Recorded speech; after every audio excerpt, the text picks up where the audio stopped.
والله يدعو إلى دار السلام ويهدي من يشاء إلى صراط مستقيم. Islam is for every race. Welcome to this week's edition of the Beauties of Islam. I'm your host, Yusuf Estes, and for the next few minutes we're going to be talking about one of the many beauties of Islam. And you can visit our website on the internet at www.beautiesofislam.com to watch programs like this and learn more about these beauties of Islam. Today I'd like to continue talking about our relationship with our Prophet Muhammad, peace and blessings be upon him. In previous episodes we've talked already about the other prophets such as Noah and David and Suleiman, Abram and Moses, and also Jesus Christ, peace be upon them. We discovered that, in fact, the people who followed them at their time were the true believers and all people who were entitled to go to paradise. Likewise, Islam is teaching us that today those who know and understand the message that came with Prophet Muhammad, peace be upon him, and follow him will also receive the same salvation, the salvation of going to paradise. Along the way, what we discovered was that there are even details of our lives that are found in the Sunnah. Sunnah means the way of Prophet Muhammad, that are beneficial to us in this life and certainly in the next life. We found that in the Quran the teaching is to obey Allah and obey His Prophet, that he is the example for all of us. He's the mercy to all of the worlds, and also he's the example to mankind to know how to live, how to act, even how to die. And that's what I wanted to speak about today, is this concept of knowing how to live and die. Allah tells us in the Quran that we were created in the very beginning inside of our mothers from something called an alaq. And these were the first verses, the first words actually, that came of the revelation. The Prophet Muhammad, peace and blessing be upon him, was about 40 years old at the time, and he was in a cave meditating near Mecca, in a place called Jabal Nur, or the Mountain of Light. And then the angel came to him, the angel Jibril came to him. This is Gabriel in the English language. And when he came to him, he commanded him in the Arabic language, Iqra! Prophet Muhammad, peace be upon him, just like, what? What do you want me to do? And he said to him again, Iqra! Prophet Muhammad said, La ana biqari. He said, Iqra! Now, what is the Iqra? What does that mean? Now, a lot of people translate that to be the word read. Read. But is it really the word read? Actually, no, it's not. It means something bigger than that. It means to recite, as in reciting from memory. To recite. And what shall I recite? Iqra bismi rabbika alladhi khalaq. Khalaqal insana min alaqa. Iqra wa rabbuka al-akram. Alladhi alama bil kalam. And the meaning more or less to the English language is saying that recite in the name of your Lord who created the human being from a leech-like clot of blood. And that's exactly what we find today is the beginning of a human being. He starts out like this little teeny clot of blood shaped like a leech inside of his mother, inside the raham of his mother, the place of mercy. Recite in your Lord is so generous, who taught man how to use the pen, taught the human beings what they didn't know. And who is this? This is the Lord of the worlds who is speaking to us via this conductor, which happens to be the angel Gabriel, Jibril.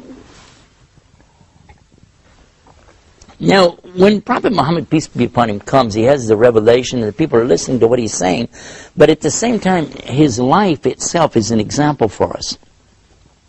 Consider this. Here are some of the things that he lived. He could preach if he wanted to, but how about live it? So many times we hear people talk the talk, but we don't get to see them actually walk the walk. We hear preachers, for instance, today telling us about not having sex until marriage, and then we find out some of these preachers themselves are doing these things. Now, what kind of an example does that set for our youth? Certainly not anything I'm impressed with. You either. We hear people speaking about a lot of things, but they don't live up to it. The Prophet Muhammad, peace be upon him, on the other hand, I want you to listen to this. He never ever even had a date with a girl, much less even kiss any girl, until he got married at the age of 25 years old. He himself was a virgin, and he married a lady who had been a widow. Her name was Khadija radiallahu anha. That means, may Allah accept from her. She was the first to believe in him as a prophet, and she was the first to support him in his efforts as a prophet.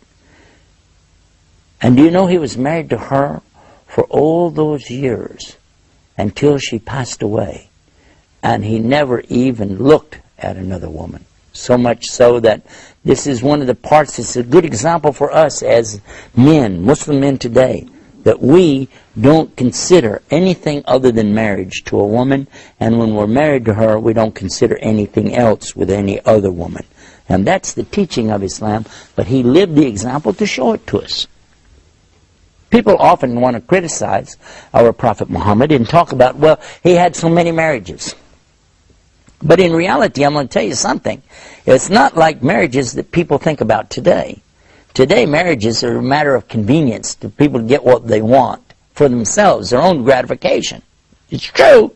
And a lot of people don't even bother to get married to get their gratification, and you know what I'm talking about there. But in Islam, it was always forbidden, and still forbidden today, for a man or a woman ever to have a relationship outside of marriage. If a man is married, he can have all the relationship he wants with his wife, and she with her husband, as much as they like, within certain limitations. How beautiful that relationship is. But never, even as a joke, should Muslims even consider something about doing anything outside of marriage. And Prophet Muhammad, peace be upon him, was the best example. Now let's talk about his marriages. He only had one wife until she passed away. And then he took a wife who was an older woman that other people maybe didn't want to marry her. She was a very big lady, but he married her.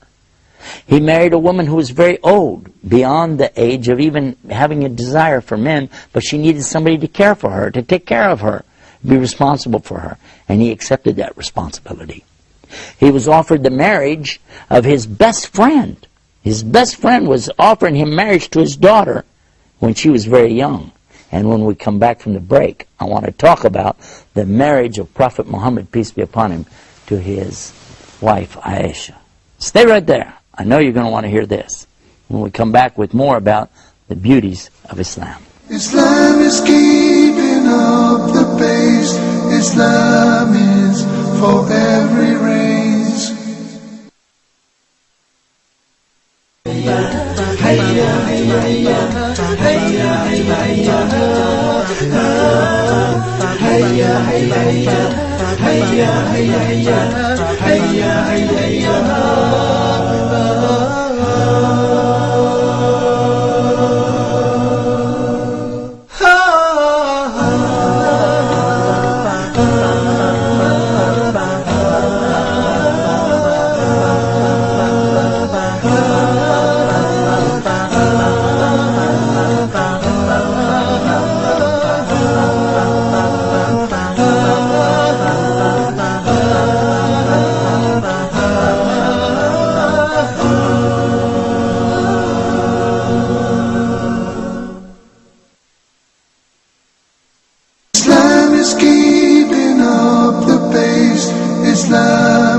We're back and you're watching the Beauties of Islam. We've been talking about the relationship that we as Muslims have with the Prophet Muhammad, peace be upon him. We've discussed how he's the example for us, and we particularly talked about sex life, and we were saying that the Prophet Muhammad, peace be upon him, had never ever engaged in anything like this except in legal marriage to his wife.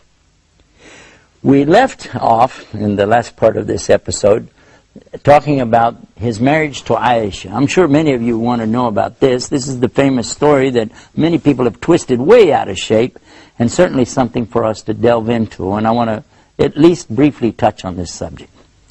People have accused the Prophet Muhammad ﷺ, peace be upon him, of some very illicit actions, especially with regard to this topic. So let us examine exactly what it's really about. First of all, the teaching that we have comes from Aisha herself. Now, all we know about her age is what she said herself. So the first thing we would ask you is, do you believe her? And if you said yes, do you believe her in everything she says or just some things? If she was going to testify in a court of law, would you accept everything she said? Because we would. We'll be the first to accept what she said. But do you know what it was she said? Actually, here's how she presented it. She said she was outside playing in the dirt with her toys, with her friends, whatever. Her mother comes to her. Now listen carefully. Her mother comes to her and tells her, let's go inside the house. So they go inside. Now, when she gets inside, she finds her father is there. Now, so far, mother and father. Got it? And her father is offering her in marriage to Prophet Muhammad, peace and blessing be upon him. Understand clearly, it was not the Prophet Muhammad, peace be upon him, that came to them saying, hey, I need a wife. It was the other way around. They were coming to him and saying, look, we would like it very much if you'd consider marriage to our daughter. Because this was known to be a custom of the tribes at that time to offer their young daughters, even when they were first born, to offer them in marriage, that when the child is old enough, take the child and that's your wife. But what we found in Islam is something amazing. In chapter 4, verse 19 of the Quran, Allah clearly says, O you who believe, you do not inherit women against their will. So women could no longer be married off without their own consent, and it's not considered that a young girl 6, 7, 8, 10 years old is old enough to make such a choice. Not until she reaches the age of puberty and she has the full mental capacity and maturity to make that decision.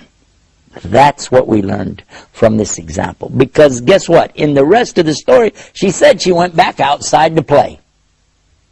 Now, how could anybody get anything out of that except the clear message that they didn't get married at that time? Because she did go back out to play. Now, there's another hadith or story that comes, then she again tells us she was older. This is another example of not understanding correctly, and many people don't. Maybe some Muslims don't either. But it's clear this was another occasion because she's older now. And now her mother again comes to her, takes her inside, and her father is again offering her in marriage to Prophet Muhammad, peace be upon him.